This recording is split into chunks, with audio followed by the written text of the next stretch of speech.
Señoras y señores, reciban un cordial saludo. Soy Marisol Agüero Colunga, embajadora del Perú en el Reino de los Países Bajos. Es un verdadero honor para la Embajada del Perú dar inicio al ciclo de conferencias organizado juntamente con las embajadas de Costa Rica, El Salvador, Guatemala, Honduras, México, Nicaragua, Panamá y República Dominicana en conmemoración de los bicentenarios de las respectivas independencias nacionales. El denominado Encuentro de Dos Mundos, ocurrido el 12 de octubre de 1492, con la llegada de Cristóbal Colón a América, constituyó el punto de partida de un largo y complejo proceso de colonización de los territorios en los que se desarrollaban las civilizaciones inca, maya y azteca y otras numerosas culturas americanas. Este proceso tuvo por consecuencia la transformación de la concepción del mundo y de la vida misma, tanto de europeos como de americanos. Hacia inicios del siglo XIX, nos encontramos en América Latina ante una especie de efervescencia de las ideas emancipadoras y tienen lugar una serie de hechos orientados a lograr la independencia de los pueblos americanos que buscaban regir sus propios destinos como países soberanos libres de España. Como se mostrará en el ciclo de conferencias que inauguramos el día de hoy, 1821 resulta ser un año emblemático para los 9 países latinoamericanos mencionados. En esta oportunidad reflexionaremos acerca del caso del Perú, cuya proclamación de la independencia tuvo lugar el 28 de julio de 1821. Y para ello contamos con la valiosa participación de 2 destacados investigadores peruanos a quienes me honra presentar.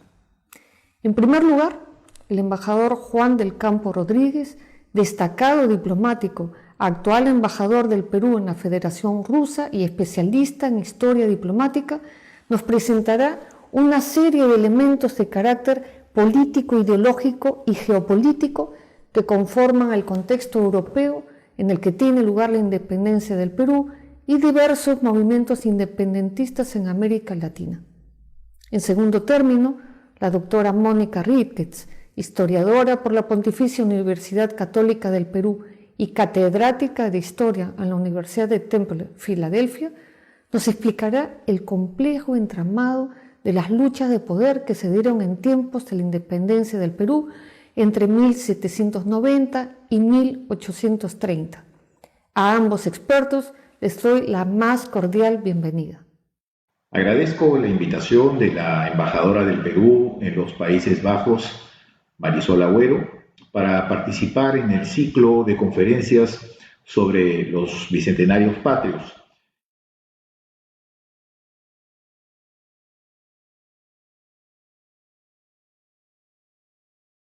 La independencia fue un proceso no individualizado, sino continental de separación política con ideales de construcción de una realidad nueva.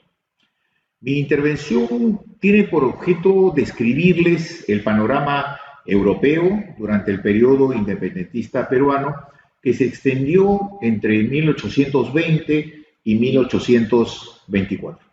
Entre América y Europa existía la interacción que tenemos hoy en día y que forma parte de un mundo globalizado y cada vez más integrado. Debemos partir del hecho que la gran mayoría de la población peruana de la segunda década del siglo XIX desconocía los vaivenes y las dinámicas políticas, económicas y sociales, así como geopolíticas, de una Europa ubicada a poco más de 10.000 kilómetros de distancia. El Perú de entonces era un lugar predominantemente rural. Estaba organizado de manera estamental y con una población de apenas 1.2 millones. Lima, la capital del país y principal ciudad, tenía apenas 50.000 habitantes, de los cuales la mitad eran esclavos afrodescendientes, y en ella la vida cotidiana giraba en torno a la plaza o el mercado. Lo que de Europa llegaba a oídos de las clases educadas peruanas se centraba particularmente en el acontecer de España. Había, por cierto, un seguimiento de los vaivenes en Francia, desde donde llegaban las ideas liberales, y asimismo de Gran Bretaña, que prestaba su apoyo a la lucha independentista en nuestra región. Como es sabido, Londres aportaba dinero en forma de préstamos, soldados voluntarios y material de guerra a la gesta independentista, pero siempre lo hacía de manera extraoficial. El objetivo de ello era romper el monopolio comercial español con sus colonias y obtener un trato de favor o exclusividad en dicho comercio. En 1820, mientras se planificaba la expedición libertadora de San Martín, la situación en gran parte de Europa era la de un enfrentamiento constante, permanente, entre los movimientos liberales y nacionalistas en contraposición con los sectores conservadores. El contexto de España, por ejemplo, era el de una potencia económica y militarmente decadente, que había sufrido la invasión napoleónica, que enfrentó una guerra civil durante 6 años y que a partir de 1820 va a sufrir una revolución y un golpe de Estado que se generaría una crisis que se prolongaría por 3 años. Y en esta crisis se van a enfrentar liberales y monárquicos. Era pues una España tan quebrada que definitivamente no iba a tener la fuerza para mantener sus posiciones ultramarinas. España, sin embargo, no fue la única nación europea en sufrir una revolución en 1820. Más bien, a partir de ese año, se inicia un ciclo o proceso revolucionario que va a sacudir Europa y que se va a repetir posteriormente en 1830 y 1848. Los ejes ideológicos de las revoluciones de 1820, donde España fue el epicentro, fueron el liberalismo y el nacionalismo. Si bien alcanzaron tangencialmente a Francia, Alemania e inclusive Rusia, los países más afectados fueron aquellos en el sur de Europa, es decir, Italia, Portugal y Grecia. Algunos estudiosos dominan a este proceso el ciclo mediterráneo en contraposición al ciclo atlántico que le había precedido en la generación anterior, es decir, las primeras revoluciones liberales o revoluciones burguesas producidas a ambos lados del océano, cuáles son la independencia de los Estados Unidos y, por cierto, la Revolución Francesa. Las revoluciones de 1820 surgieron como una reacción a la restauración que se produjo tras la derrota de la Francia revolucionaria y que se suponía el restablecimiento del antiguo régimen y la aplicación de los principios legitimistas del Congreso de Viena de 1815, confiados a la fuerza y a la determinación de la Santa Alianza. Esta alianza de las monarquías absolutas finalmente consiguió evitar la posibilidad de una generalización del contagio revolucionario y sofocó los focos revolucionarios. Ante la desigualdad de fuerzas como forma de organización de los revolucionarios de 1820, predominó la conspirativa a través de sociedades secretas similares a la masonería, entre ellos los carbonarios. Curiosamente, fue Alemania la primera región en experimentar movimientos de protesta contra la nueva situación política europea. Hubo manifestaciones y protestas estudiantiles anteriores a 1820, es decir, un periodo que fue entre 1817 y 1819, que en oposición desencadenaron una férrea censura de prensa y una fuerte represión de los gobiernos a los elementos nacionalistas y liberales alemanes. Ello impidió que la agitación se transformara en una insurrección revolucionaria. Y si bien el centro de los movimientos, en los momentos más álgidos, fue en estas fechas del 17 al 19, recién se puede decir que la situación fue totalmente controlada en 1830. La revolución iniciada en España en 1820 se extendió a Portugal mediante la llamada Revolución Liberal de Oporto, estalló en esa ciudad en agosto del año 20, liderada por una burguesía mercantil que estaba descontenta por la apertura de los puertos brasileros al mundo y que reclamaba una constitución.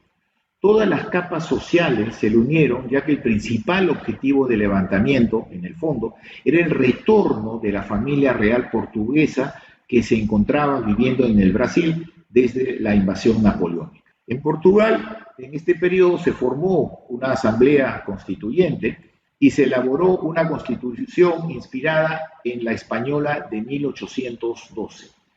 El rey portugués Juan VI tuvo que regresar a Portugal en 1821, dejando como regente del Brasil a su hijo Pedro.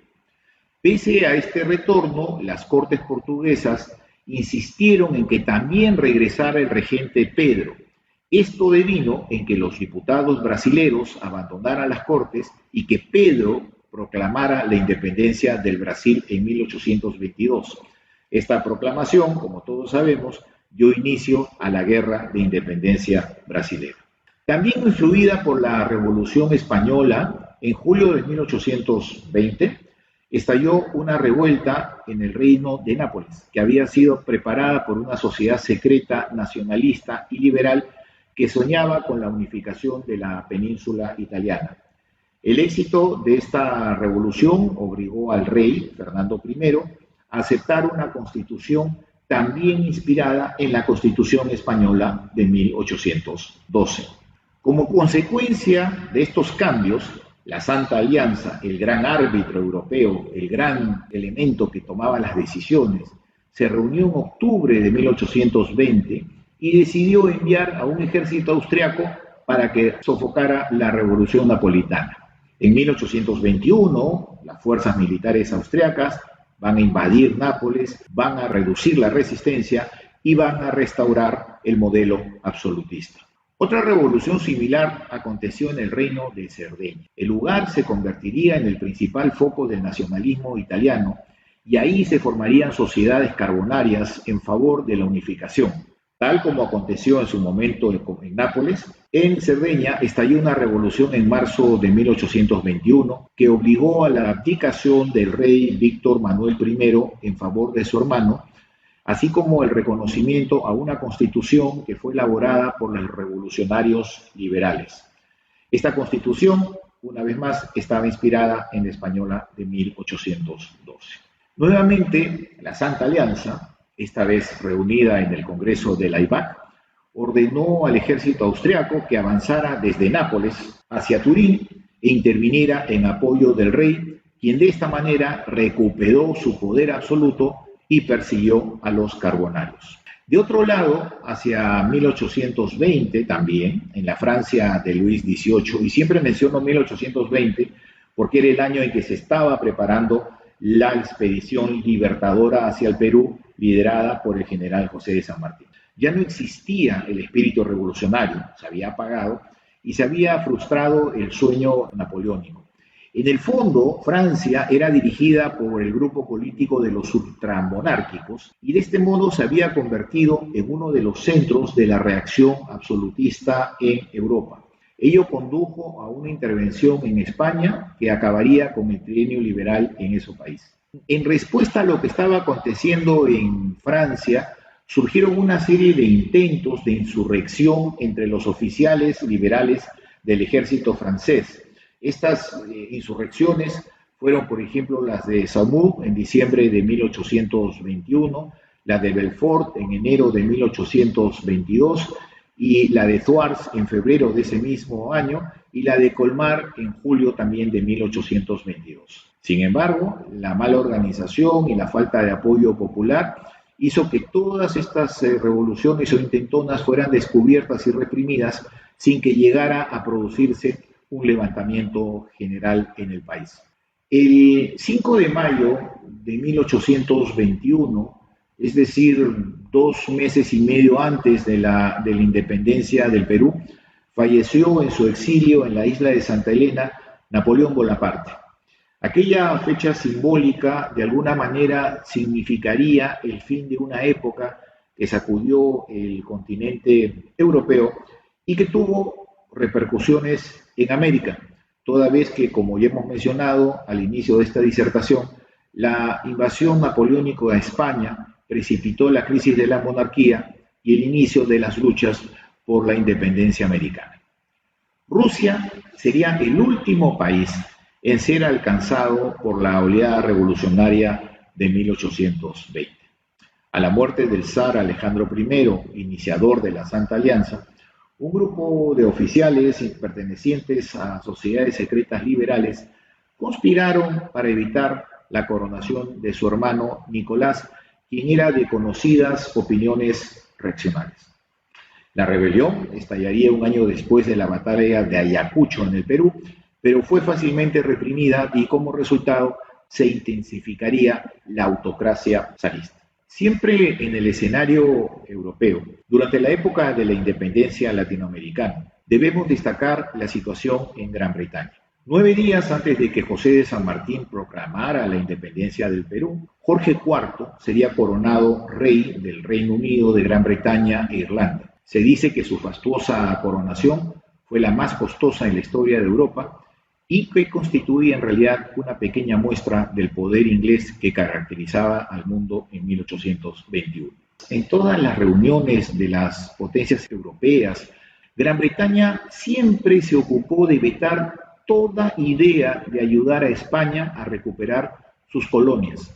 Sin embargo, su posición era delicada, pues le era difícil defender la creación y el reconocimiento de repúblicas independientes en una Europa dominada por las ideas de Metternich, que no concebía otra forma de gobierno que la monarquía absoluta y que sostenía sin vacilar el derecho de las potencias a intervenir en cualquier país extranjero para sofocar cualquier clase de revuelta. Por esta razón, la política exterior británica buscó oportunamente animar a los Estados Unidos a suscribir una declaración conjunta contraria a toda intervención europea en las Américas.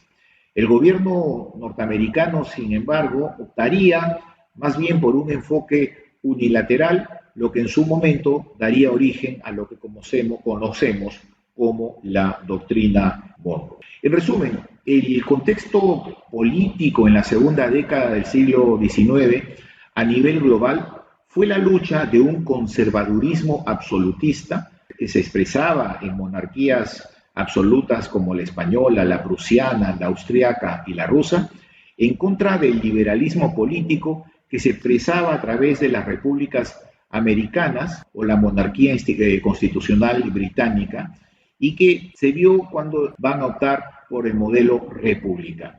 Voy a citarles ahora para concluir una serie de acontecimientos de particular importancia que acontecieron en Europa durante el periodo de la independencia peruana y los demás países participantes en este seminario.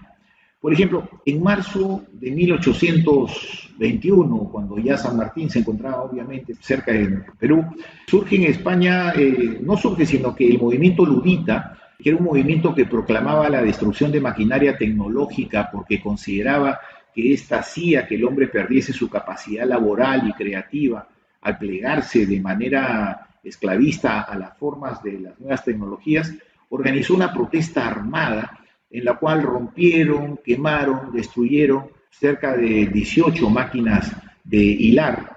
Asimismo, exigieron al ayuntamiento de la ciudad de Alcoy que desmontase todas las restantes. Este era un problema de crisis interna. El 25 de marzo de ese mismo año, también hay un elemento importante, es que Grecia comienza la guerra por su independencia con respecto al Imperio Otomano.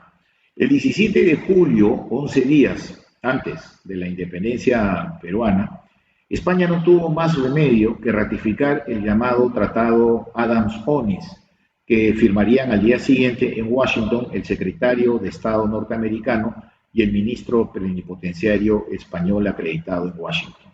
¿Y qué es lo que establecía este tratado? Bueno, simplemente era la cesión a los Estados Unidos del territorio de la Florida, que hasta entonces se encontraba en poder de España. Con ello, ambos países pusieron fin a una prolongada disputa por el mencionado territorio, perdiendo de este modo España otra posesión en las Américas. De otro lado, en la región europea del Danubio, van a fracasar los intentos griegos por atraer a los principados de la región que estaban dominados por los turcos a su insurrección contra ellos. El plan contemplaba a rumanos, serbios y moldavos, pero no tuvo ningún efecto positivo. En enero de 1822 se inició también el llamado Congreso de Epidauro, que culminaría con la declaración de la independencia de Grecia, su organización como república y la proclamación de una constitución democrática. Por su parte, el canciller turco amenazaría con ahogar la lucha mediante una represión muy fuerte. Entre octubre y diciembre, también de ese año, se llevó a cabo el llamado Congreso de Verona. Este nuevo Congreso de la Santa Alianza se pronunció a favor de una intervención en España para restaurar el orden absolutista. Inglaterra se opuso a los motivos aducidos por las otras potencias para dicha intervención. Francia, cuyo ministro François-René de Chateaubriand, que era un escritor católico conservador, era partidario del restablecimiento monárquico absoluto en España y sería él quien se encargaría de llevar a la práctica la intervención en dicho país. Por su parte, el canciller austriaco Clemens von Metternich, que ya mencionó anteriormente, va a impedir la intervención armada rusa en favor de los rebeldes españoles y el zar Alejandro I no va a tener más remedio que retirar también su apoyo a la causa nacionalista griega. Por su parte, en Inglaterra, George Canning, que era ministro del Exterior, va a abandonar la política de la restauración. Asimismo, el derecho penal se va a humanizar y va a quedar garantizada la libertad de asociación. Estos son elementos de convivencia social. Un elemento también importante dentro del plano cultural va a acontecer en septiembre de 1822, cuando el egiptólogo francés Jean-François Champollion va a anunciar que había conseguido descifrar la escritura jeroglífica en base a la piedra Rosetta. De otro lado, el 21 de noviembre de ese año, justo 2 meses después de que José de San Martín dejara el protectorado del Perú, Francia, Austria, Rusia y Prusia van a firmar un tratado secreto en el que se comprometieron a destruir el sistema de gobierno representativo de cualquier estado de Europa y confiaron a Francia la tarea de intervenir en España para restablecer el estado de cosas que existía antes de la Revolución de Cádiz.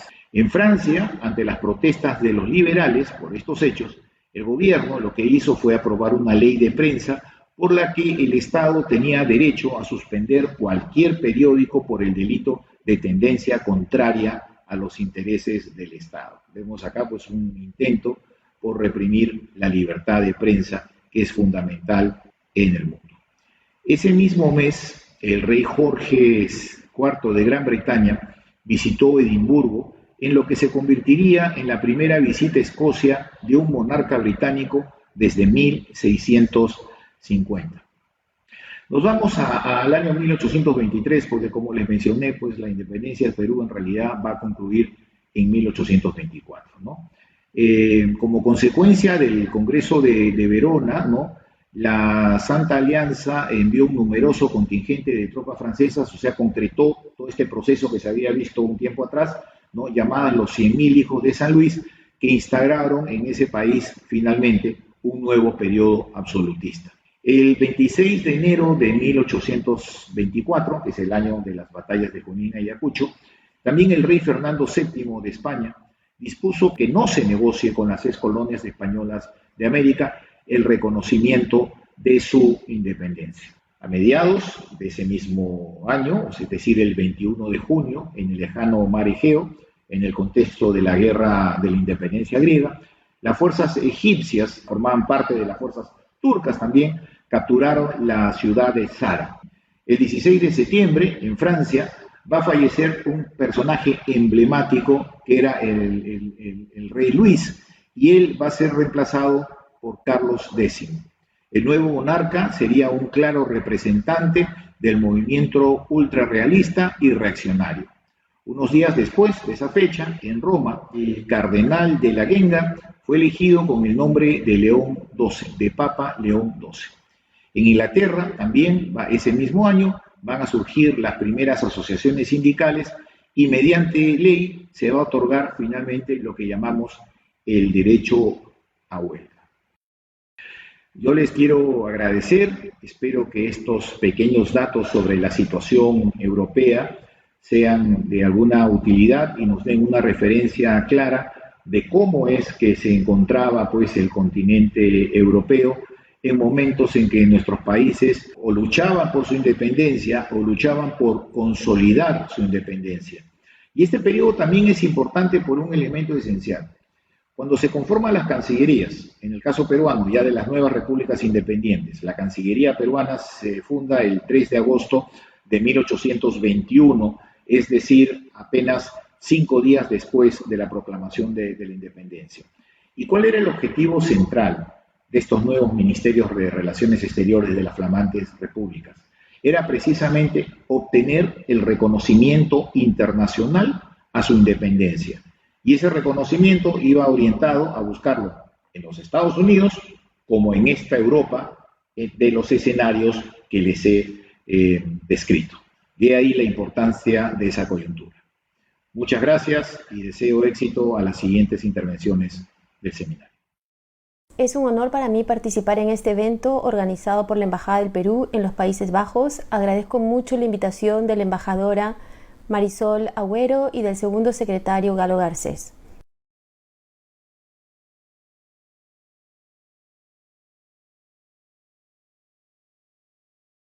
En esta oportunidad quisiera hablar sobre las luchas de poder en tiempos de la independencia. Me parece que es importante discutir, más allá de las causas de la independencia, la forma en que ésta se dio, porque creo que eso estableció una base para lo que vino después, que fue una enorme inestabilidad política y un caudillismo constante. Como hacemos los historiadores, siempre nos preguntamos por los orígenes de estas luchas y quisiera remontarme al pasado. Esto no surgió de un momento a otro, estas luchas y tensiones no empezaron en 1821 ni en 1824, realmente se remontan a la tardía colonia. A fines del siglo XVIII, quizás desde antes incluso, la corona borbónica implementó una serie de reformas, un programa muy ambicioso de reformas políticas, económicas, administrativas, sociales, culturales. Y la idea o la meta que buscaban estas reformas era modernizar España, modernizar las colonias también, para poder competir y realmente contener los avances ingleses. Inglaterra estaba surgiendo como una nueva potencia imperial y su expansión realmente amenazaba las posesiones españolas y América en particular. Entonces, este programa de reformas ambiciosos se implementó primero en la península y generó toda suerte de tensiones ahí. La corona borbónica, fue una nueva dinastía que gobernó España a comienzos del siglo XVIII, intentó traer nuevas autoridades políticas para poder controlar mejor sus asuntos, ¿no? El manejo administrativo, fiscal, económico de los nuevos reinos. Esta implementación generó un rechazo inmediato y estuvo acompañado también con un programa de impuestos fiscales y que generó también tensiones. Cuando estas medidas se implementan en América, sobre todo en la segunda mitad del siglo XVIII, vamos a ver, y esto ha sido estudiado para el caso del Perú muchísimo, una serie de rebeliones y de protestas. Pero también, al mismo tiempo, mientras se daban estas protestas, también surgía un conflicto directo entre las autoridades que mantenían el poder, ¿no? Por un lado, vamos a ver a los militares asumir nuevos puestos políticos que antes no habían tenido. Entonces, por ejemplo, las autoridades locales, como los nuevos intendentes, van a asumir funciones militares y van a ser militares. También los nuevos virreyes a partir del siglo XVIII, prácticamente todos eran militares. Y conforme se van incrementando las tensiones y las tensiones imperiales y las guerras también en las que se ve envuelta la corona española, vamos a ver un afán de España de tener ejércitos, cosa que antes no habían tenido. Esto también forma parte de este plan de reformas y se implementan en sitios estratégicamente claves. Por ejemplo, Veracruz va a tener un ejército bastante grande. Cuba, sobre todo, va a tener el ejército más grande del imperio, y el Perú, ¿no? Eran sitios geopolíticamente claves. Entonces el Perú va a ver poco a poco expandirse esta nueva fuerza. ¿Quiénes constituían este ejército, no? En teoría, los criollos blancos y peninsulares debían estar a cargo de este ejército. Pero España no quería enviar a su gente para servir en América, porque eso implicaba arriesgar la productividad de la metrópolis, ¿no? La idea de que una corona con una población grande era necesaria para mantener una cierta estabilidad económica. Entonces, pues, la idea que tuvo la corona española fue incorporar a las castas en el ejército. Es un plan que se implementa primero en Cuba. Implementa primero en Cuba porque los ingleses tomaron La Habana y eso produjo un shock inmenso en la corona, ¿no? En los administradores reales. Entonces, a partir de esto, a partir de la toma de La Habana, que se dio en 1762, la corona implementa este nuevo ejército con enorme éxito y promueve la incorporación de castas, gente de color. En el caso de Cuba eran principalmente afrocubanos libres, luego castas, mulatos, así llamados mulatos, y también gente blanca, ¿no? En el caso del Perú, la corona no previó, porque digamos, este plan se creó fundamentalmente para Cuba y luego se implementó en el Perú. Pero claro, el Perú tenía una población enorme indígena, ¿no? Y una población mestiza también enorme. Y la historia particular del Perú, de esta relación que tenía la corona con la élite inca, de favorecerlos, de tratarlos como una nobleza paralela, de segundo orden, pero sin embargo una nobleza, hizo que nobles indígenas formaran parte del ejército, ¿no? Y luego también mestizos. Este ejército se implementó primero en los 1760, pero luego cuando las guerras napoleónicas y primero las guerras de la Revolución Francesa en los 1790, pero sobre todo las guerras napoleónicas empezaron a amenazar directamente el Imperio Español, pues el ejército en el Perú comenzó a crecer.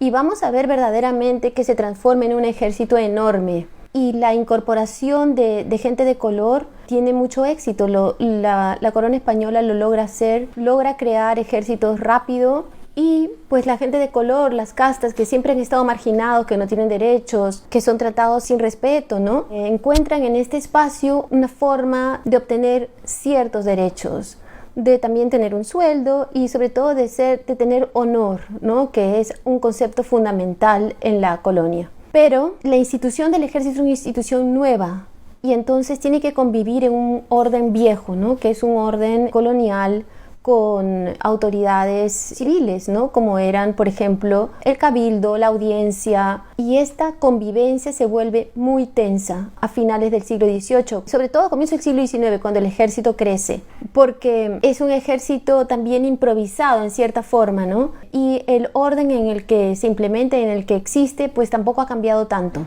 Entonces, mientras esto va sucediendo, hay un proceso paralelo que es el de la difusión de la ilustración, que motiva a hombres de letras a pensar que puede existir en algún momento un nuevo orden en el que ellos tengan poder y autoridad. Y la gente que se ve más motivada por este nuevo movimiento, como sucedió también en Francia, pues son gente de los sectores medios, escritores, abogados, oradores, que se inspiran en toda esta nueva ideología verdaderamente y comienzan a escribir, ¿no? Comienzan a sentir que tienen un nuevo poder, y ese poder no deviene, como en el viejo orden, de dónde nacieron, de su estatus, de quiénes fueron sus padres, sino de sus capacidades, de sus méritos, de sus virtudes y de su capacidad de razonar, ¿no? Y de argumentar.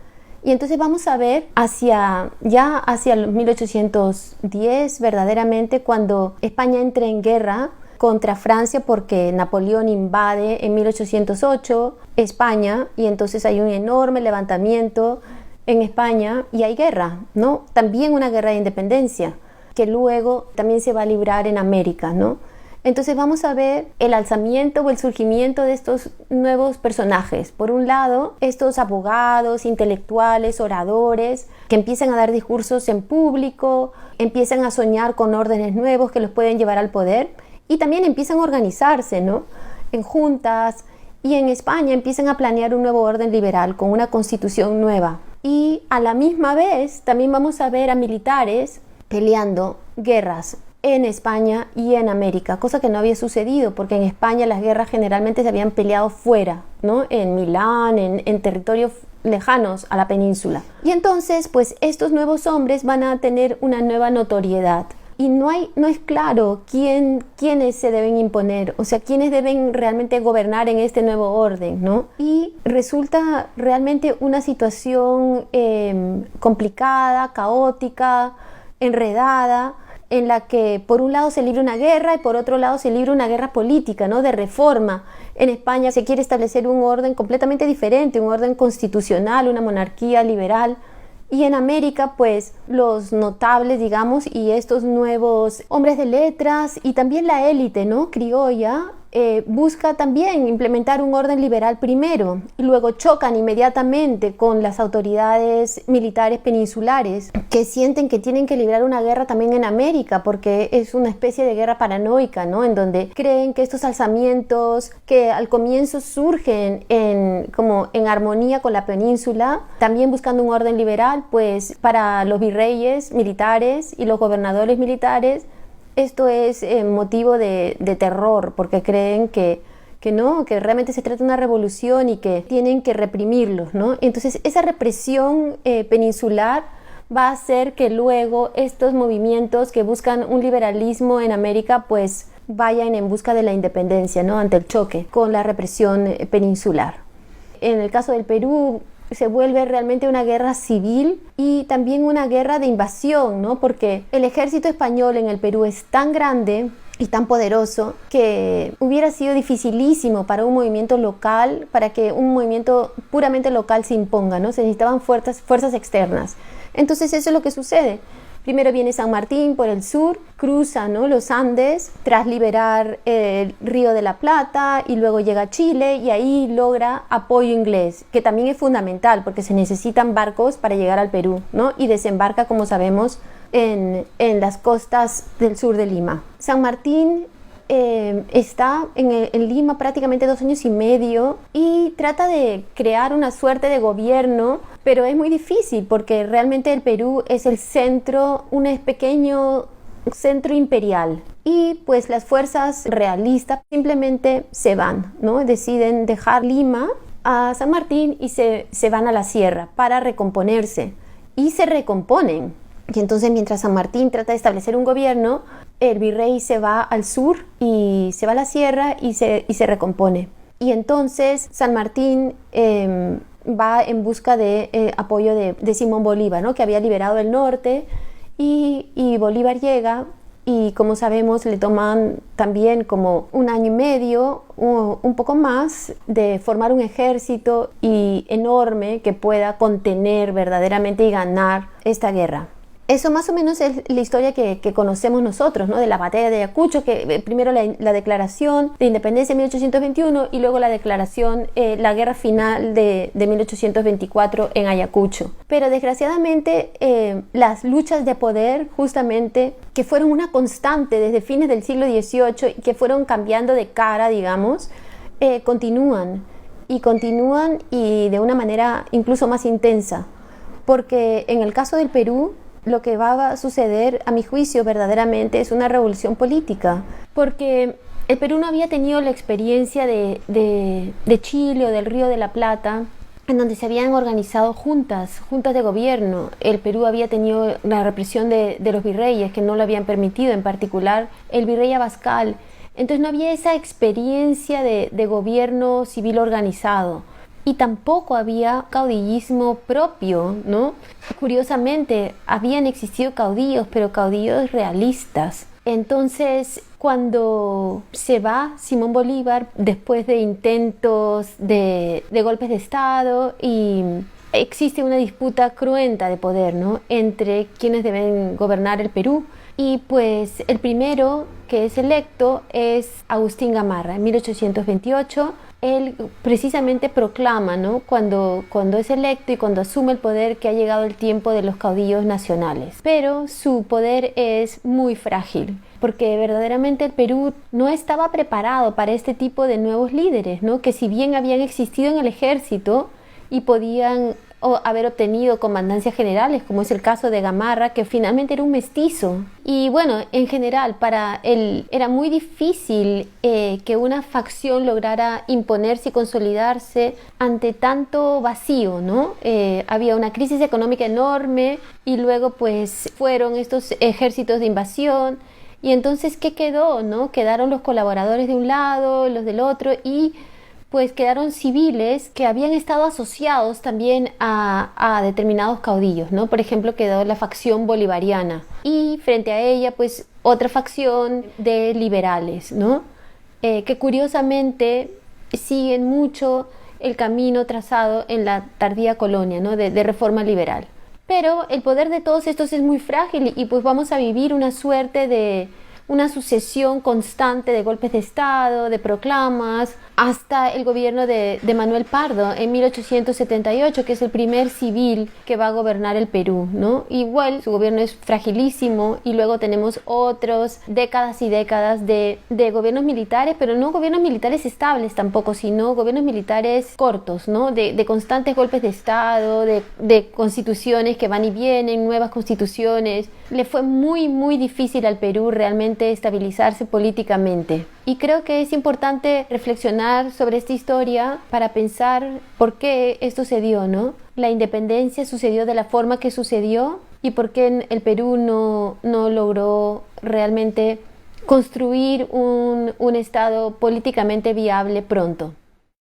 Creo que es una historia aún por escribir, aunque parezca mentira, y pues agradezco mucho la oportunidad de haber podido presentar algunas ideas aquí. Muchísimas gracias. Agradezco profundamente al embajador Juan del Campo y a la doctora Mónica Ricketts por sus excelentes disertaciones que aportan elementos muy valiosos para comprender mejor la independencia del Perú y la de otros países de América Latina. Y a todos ustedes, muchas gracias por su amable atención. Los invitamos cordialmente a continuar viendo las conferencias que encontrarán anunciadas en esta misma plataforma en el afiche respectivo. Muchas gracias.